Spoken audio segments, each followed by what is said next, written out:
Hi guys, welcome back to my channel. My name is Janae if you're new here. Um, my channel is called Blooming Good and I live in Durban, South Africa. Sorry, my dog's underneath the table. And yeah, if you didn't watch my video about arachnis mounting and growing, it's the one before this one. So yeah, still the same day. Don't think I'm still with the same clothes and same hat. Yeah, so I'm gonna attempt to plant my Ctsm, my new Ctsm. So I made a few calls because I was a bit worried. Because I've taken it out of its pot. And this is like so loose and dangly. So I spoke to Nico. Nico is the owner of Kinley Orchid Growers, and he is very, very knowledgeable on Ctsm growing and yeah, and all orchids actually. He's a fundi. So I gave Nico a call and he said I can actually take this off and pot it separately. So I had a pot in mind, and then Nico said, no, that pot is too deep. Okay, so I've separated the two now. That pot's too deep and I should pot this separately. Okay. So some of these roots are looking a bit puffy. So I will cut these off. They're not actually squishy. They're not too bad actually. I'm thinking of swapping pots. I was going to put it in this one. So I've watched quite a few YouTubers that's growing Ctsms, and I've also spoken to Francois. He is one of our junior orchid judges, and he has got such a passion for Ctsms. So he sent me a whole bunch of videos about Ctsm growing, and I've watched them all, and they all say use see-through pots because then you can actually see when it's time to water your Ctsm. So yeah, so that's what I don't have many see-through pots, so I had to kind of improvise. As you can see, I'm using hubby's gummy sweet tray. His container. So yeah, so we'll be using that for today. So obviously I will find a better pot for it, but I'm thinking this would do quite well because this is way too small. I can't actually believe that this fitted in there. So obviously this I'm going to trim a bit because there are some dead roots in here. I can maybe put this, but even this is a bit too much. I'm thinking of putting that there. But yeah, we'll see. We'll see how we go. So for now, I'm going to chuck this in there. So they reckon you should have a layer of your petals at the bottom. Okay. And then you should have your bark at the bottom, in the middle. So then your orchid, what it will do is it will chase the moisture at the bottom. So it forces the roots to grow basically. So I'm thinking I want to do that. Yeah. I should cut this off. This chap from, I must actually write the guy's name down. He reckons you can cut all these roots, chop all these roots off, and it will make new ones. I'm a bit of a scary cat because sure, that's a lot of roots to cut off. Anyway, let's try it and let's see what happens. Anyway, I've given it a good soak as well.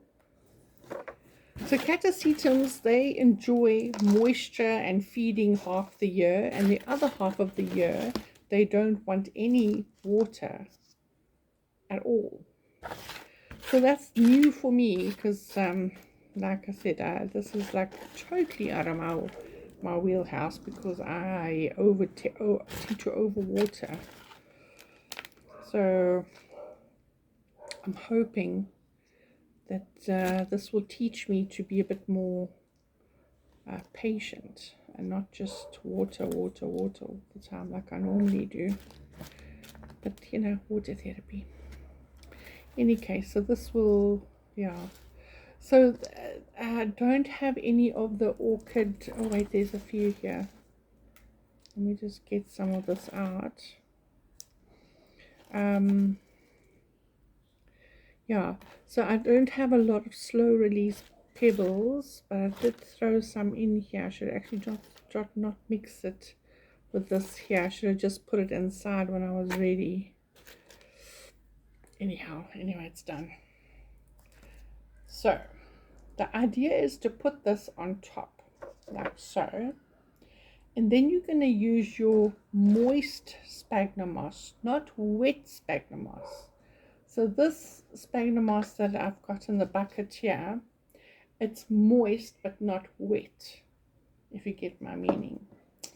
So if you water, because look, we're going into our winter now, and our winter, you're not supposed to water these chaps at all, according to the master growers now. Not supposed to water these guys at all now. So this is a new one for me, and I hope I'm not going to kill it. I'll be very sad if I do kill it, but I'm going to try my very best not to water it. So these guys like bright lights, they love humidity. What else did that guy say? They are fast growers in their growing season. That's why they prefer to pot them in sorry guys if you can't see, I'm just putting sphagnum moss in here. That's why they prefer to use the see-through container, so they can see where the roots are and what the roots are doing, because if the roots are reaching the bottom, then you can start watering. If you're watering prematurely, the roots will think, ha, I've got water, I don't have to make more roots. So you get my meaning?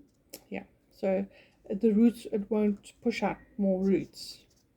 So I'm hoping that this will do.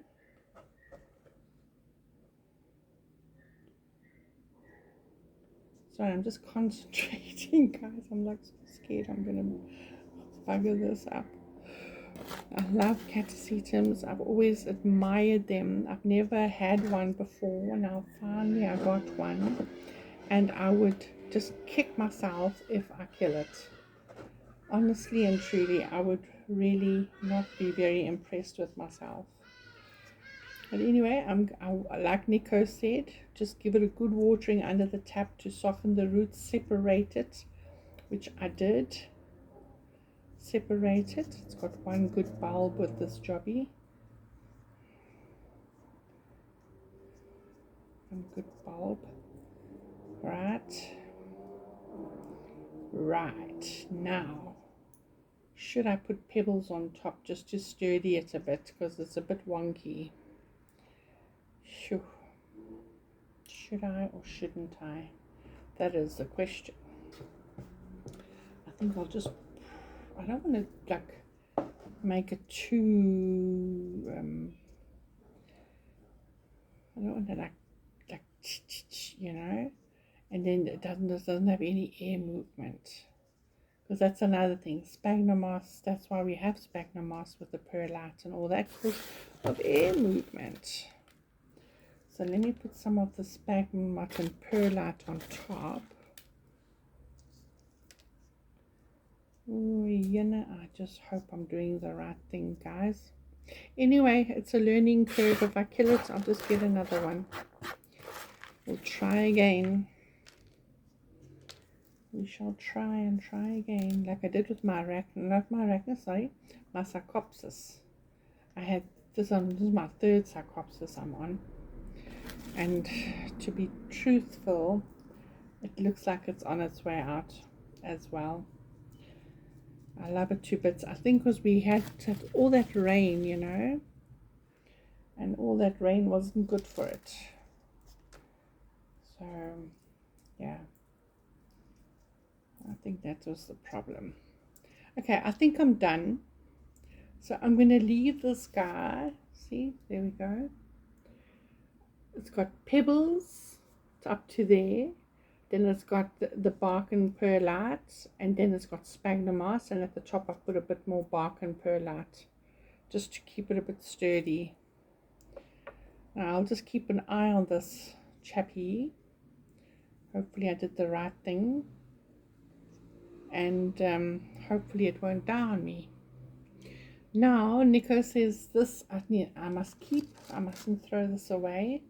So I'll just chop away all the dead roots, and what I'll do is I think I'll pop it back in here after all the dead roots are gone. I'll put pebbles, bark, and the same story again, because I think this container is a bit too big. I've got another container. This container, Nico says that's way too big, so I'm gonna pop this one back in here after I've trim the roots and do the same thing. So I'm hoping we will follow the progress together. Well, now it's going to be dormant apparently. It's not going to do much. I'm just going to put a stake in here because this thing is a bit wobbly. Yeah, okay, I'll do that. So yeah, we'll follow the progress together. Hopefully it's not going to die on me. But yeah, let's just hope, hey. And yeah, I'm going to put them somewhere where they get a bit of light, and where I won't be able to water it, because now I must not water it apparently. I must just leave it be. And yeah, we'll follow the progress. Hopefully it doesn't die. Okay guys, like I said, I'm an orchid newbie, just like most of you that watch my channel. So we win together and we lose together. So let's see what happens. Okay, bye for now. Take care, stay blessed, till next time. Bye.